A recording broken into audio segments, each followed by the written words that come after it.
Hi-ho everybody, Nisi D here, and this is my weekly update for February the 19th, 2012. I am 2 years and 7 months post RNY gastric bypass surgery, and last week I talked about the fact that I was going to start doing weekly updates after having not really been good at it for the past year. I'm getting back on track, and I know I've said that in the few video updates that I did, but this time I really believe it. We'll see. Time will tell, right? But trust me on this. Anyways, I find it's a useful tool for me to be accountable with myself, and if that helps anybody else along the way, that's great. I posted an update video last week, and I just want to tack on a little of a addendum to that video. I really am okay. I'm fine, guys. For me personally, when I'm going through something emotionally, what I find is I'm not really somebody who has ever been able to verbalize what I'm going through, sort of when I'm at the apex of whatever it is the emotionally charged situation is, right? And it's only once I get to that point where I'm sort of nearing sort of resolution and inner peace again, then I can verbalize and share. And for me, that is usually kind of my last step, is once I can verbalize, get it out there, own it, I can let it go, right? And give it up to God or whoever my higher power is, your higher power is, to just look after, so that I'm not expending any more negative energy on something that I have no control over. So I take a look at it, see what I can do, and that was the whole point of posting the updates, I guess, and I didn't really specify that in the updates, but in all relationships, whether they're family or friends or more, there's a symbiotic balance, right? And everybody's getting something out of it, right? It's very few relationships are truly, what's the word, I think, altruistic. And so what your job is to examine those relationships and figure out what it is that you contributed to both the success and demise of those relationships. And it's through that examination and self-examination that hopefully you can learn from your past experiences, you can grow, and you can move forward, and then stop wasting energy on the things that you have no control over, right? What it also helps me to do is gain perspective, especially in a situation like this where I was given feedback and I was able to respond to, because then you're thinking of it and you're getting sort of a new light on it. And what I realized is I want to make really clear, I was not ever meaning to paint a picture of villain versus victim. Every relationship is two-sided, and there's two sides to every story. There's my side, there's your side, and the truth lies somewhere in the middle. I was never a victim, I don't believe. I don't view myself as a victim in this case.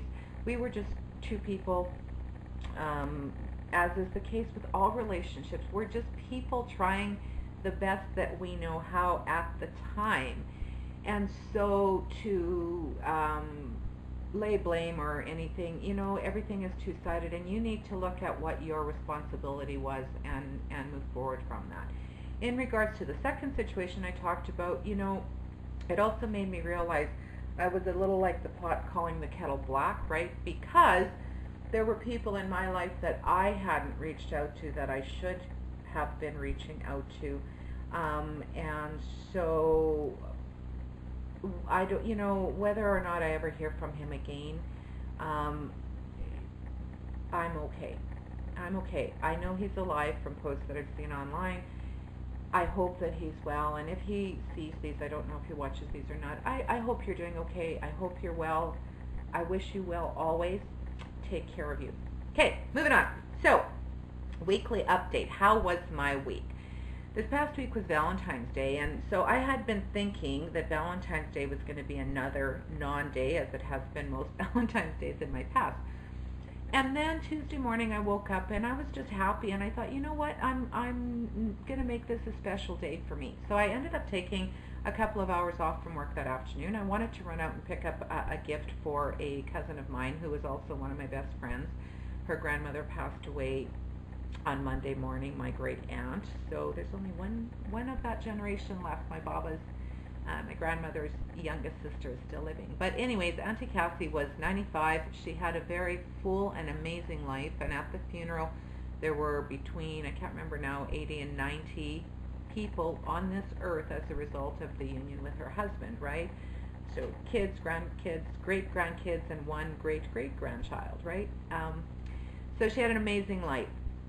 But my friend has a very special relationship, or had, with her, and they were very close. So I wanted to get a candle thingy as a memoriam sort of for her to have. And I also decided that because I know her work right now is really, really crazy busy, and she was going to be going out of town for the funeral. So I made dinner that night, took it over with the gift, and we sat and had a glass of wine and a visit. That was a gift to me as well, because I know that it was something she appreciated, and so that was a gift to me. But when I was picking up her gift, I also found this little baby, and I'm not sure if you probably can't read the words, but what it says on it is, listen closely and let your heart lead you. And it just spoke to me, right? Because so often, intuitively, we know what we should be doing right, but we choose not to listen to that little inner voice telling us. And that's so analogous to our weight loss journey, because we know what we need to do to get it right, but we don't always make the right choices. So she's going to reside on my kitchen table now as a reminder to me that I have a responsibility to myself to listen to that inner voice and make the right choices. So that was gift number 2 to myself on Valentine's Day that made it kind of a special day, right? The third thing, and the most, not necessarily the most significant, but the third thing that I did has to do with meeting my goals. So my goals last week were that I was going to track my food, not necessarily worry about the caloric intake, but just keep track, be diligent in that, and exercise twice a week. Those were my 2 goals for last week. Baby steps, folks, baby steps. Well, last Saturday I went to a cabaret, and at that cabaret was sitting with friends, and friends of theirs had come along as well, and they showed me something that has like totally made this last week just wow, fabulous. Okay, this is what I'm talking about, folks. It is a smartphone, right? An Android. You guys probably, many of you I know are already using them, but they also showed me an app called MyFitnessPal. Oh my God, I am in love. I'm in love. Track food, track exercise. You can keep track of your vitamins. You can keep track of your water. And so for the past week, starting on Tuesday when I got it, I have tracked every single morsel that's gone into my mouth, and I'm very happy to say, except for Wednesday night, and I don't think I'll have time this time, but I'll talk about that a little bit more later, I was under my 1,200 calories. I'm shooting for 800 to 1,000 calories, but I can go up to 1,200, and most days I was under 1,000. I was between 900 and 1,000 calories, right? And so yay for me, and that's not including sort of the extra calories burned for exercise, because that's extra poundage lost, right? So I'm so excited. It was so easy this week, so easy, and I love the fact that it's got the scanner on it. So not only does their database have most of the stuff that you're looking for, but you can also, if you don't want to have to do the search, just scan the barcode on your item, and for most items now the nutritional value is attached to that. So oh my gosh, it was so easy, so easy. So what did I do right? My food tracking, my exercise. I exercised 4 times this week. Not only 2, but 4. So one 30-minute session to begin with, then I had 2 45-minute sessions, and yesterday I did a 60-minute session. So yay for me. Water's never been an issue, and my protein intake, again easily tracked now, was well above my minimum every single day. So what did that equate to? Last Saturday when I weighed myself, I weighed 218.5 pounds. Today I weighed 209 pounds. 9.5 pounds lost since last Saturday, folks. Yay! And I actually weighed myself last Sunday after the cabaret and a couple of glasses of wine and stuff, and was 20.5, but I don't count that because I had already had my breakfast and was dressed. So I'm going with the 218.5 as my starting weight and in this restart, and I am down 9.5 pounds in my first week. How amazing is that? And I know it's going to slow down. That first week is always a big loss, right? Anyways, yeah, baby steps, people, baby steps. Totally amazing. The other thing that tracker, or that the phone itself has given me, is one of my biggest challenges has always been not drinking for 30 minutes after my meal. I've spent my whole life drinking with my meal, and so that's a hard one for me. Well, now I just set the timer for 30 minutes, and I'm good to go, right?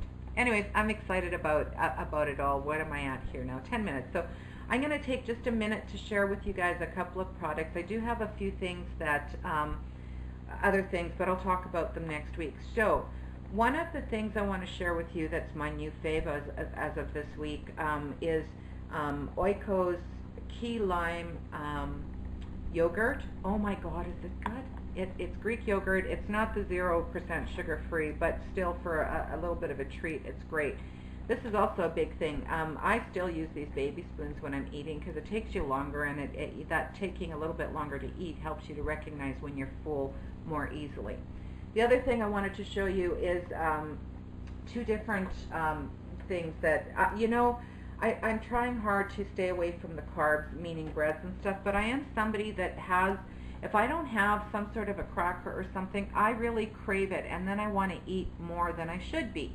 So these Cably crackers, these are the crispy garlic. There's a couple of different flavors. These are my favorite, but 50 calories, 0.3 of fat, protein is only 1 gram, but that's for 3 crackers that you get 50 calories. So in this box there's 2 packages, and so a cracker is about half the size of this cracker, or about the size of the palm of my hand. And so 1 cracker alone is, if you eat only one of them, is, let's see, 17 calories, right? So, I mean, you throw on a little bit of Laughing Cow, and what a great snack. The other one is just a plain soup cracker, right? And so they're 80 calories for 6 crackers. Well, or 13 calories each. I can have 2 of them again with a little bit of Laughing Cow, and I feel satisfied. And it satisfies that need that I have for a carb. Anyways, I'm at 12 and a half minutes here. I'm going to rock and roll. I have been using my smartphone to make notes on things that I would like to talk about. So I have a few things that I will share with you next week. It's a long weekend here, so I'm off tomorrow, and I believe you guys have President's Day down in the U.S. So I hope that you're all having a wonderful weekend, that you enjoy your day off if you have an extra day off tomorrow, and I hope that you are all making a great day. Make a great day. Bye.